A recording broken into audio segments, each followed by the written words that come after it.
Lorsque 150 000 maillots de Lionel Messi ont été mis en vente sur le site internet du Paris Saint-Germain le jour de l'annonce de sa signature, ils ont été écoulés en 7 minutes.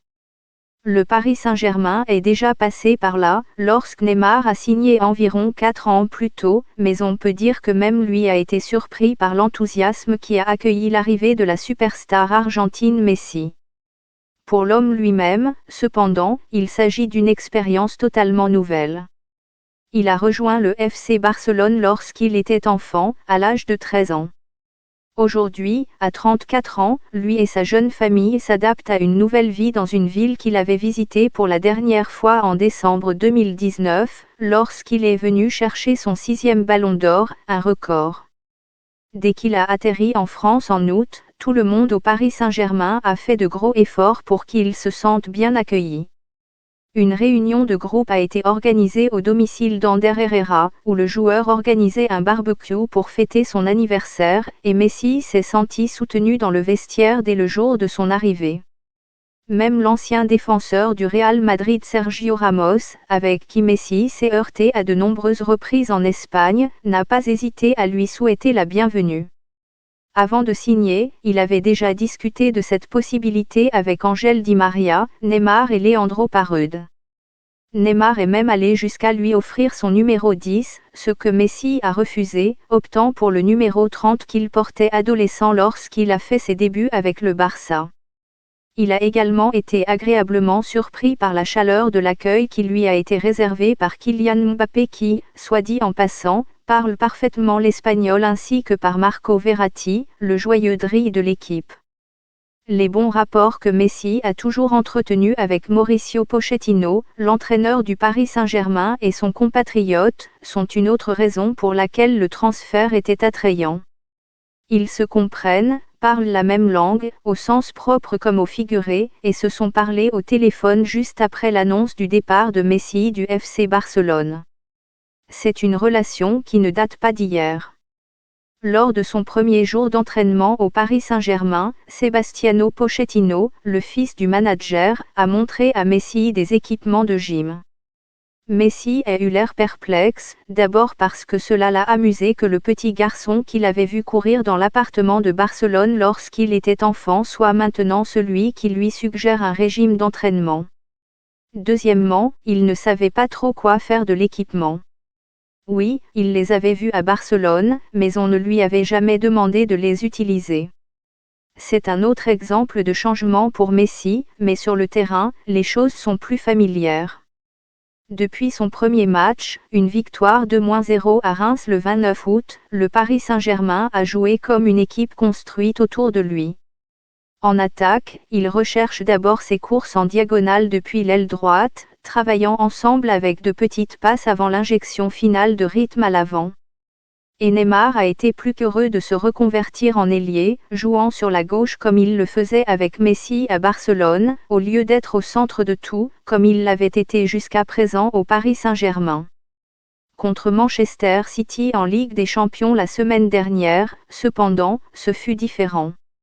Le Paris Saint-Germain a rapidement compris qu'il ne pourrait pas dominer la possession du ballon, il a donc reculé et cherché à contre-attaquer. Ils l'ont fait avec beaucoup d'effet, mais en jouant de cette façon, Messi ne donnera pas grand-chose. Ils s'attendront à être l'équipe qui contrôle la possession du ballon dans la plupart des matchs.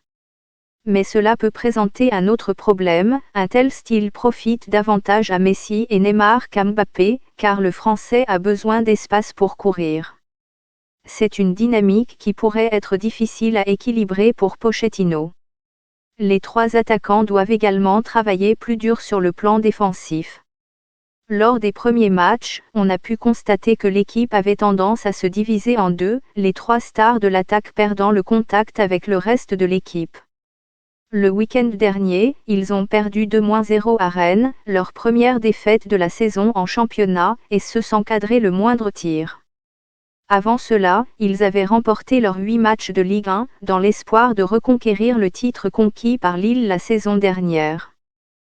Quelques semaines plus tôt, on avait beaucoup parlé du remplacement de Messi pour ses débuts à domicile, lors de la victoire 2-1 contre Lyon le 20 septembre.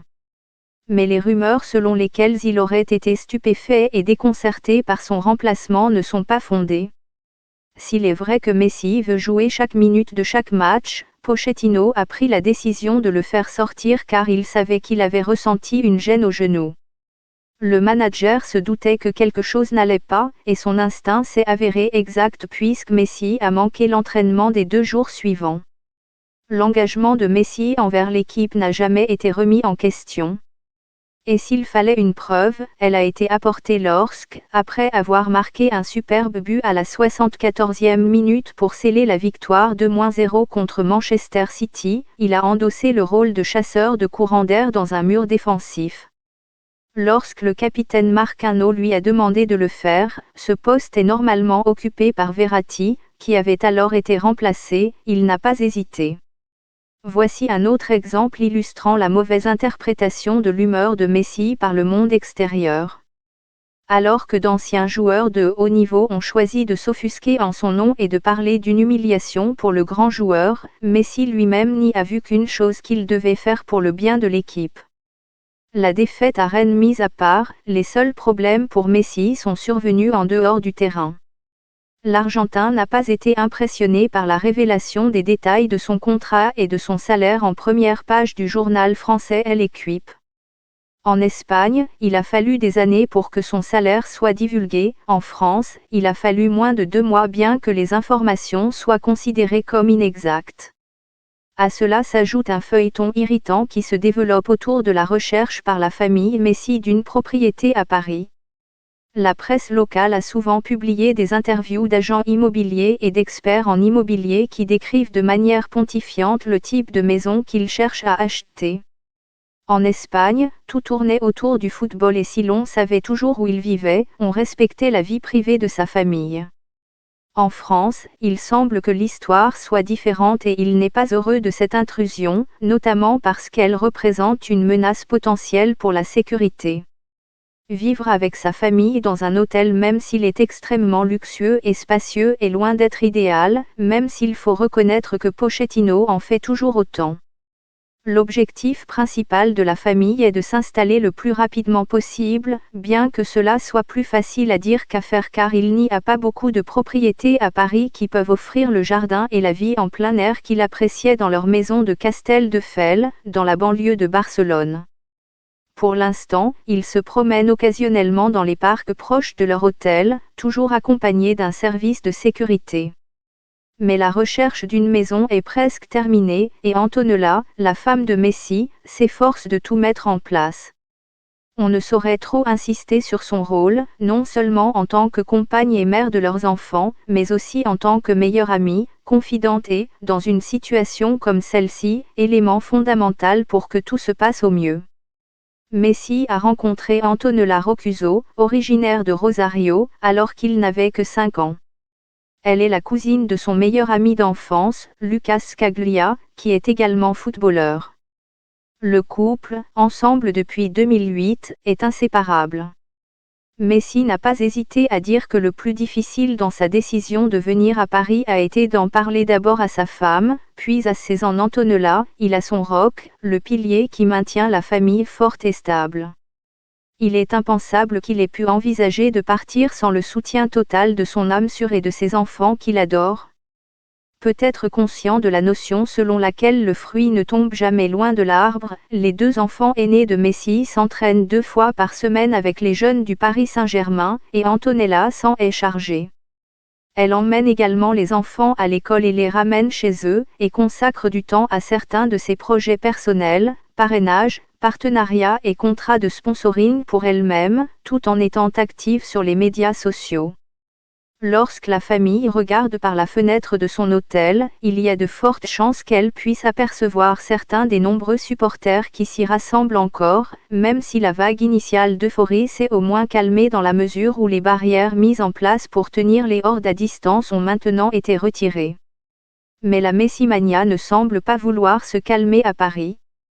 Lorsque je suis entré dans la boutique du club avec l'intention d'acheter un maillot Paris Saint-Germain Messi, à domicile ou à l'extérieur, le jour du match contre Manchester City, ils étaient tout vendus.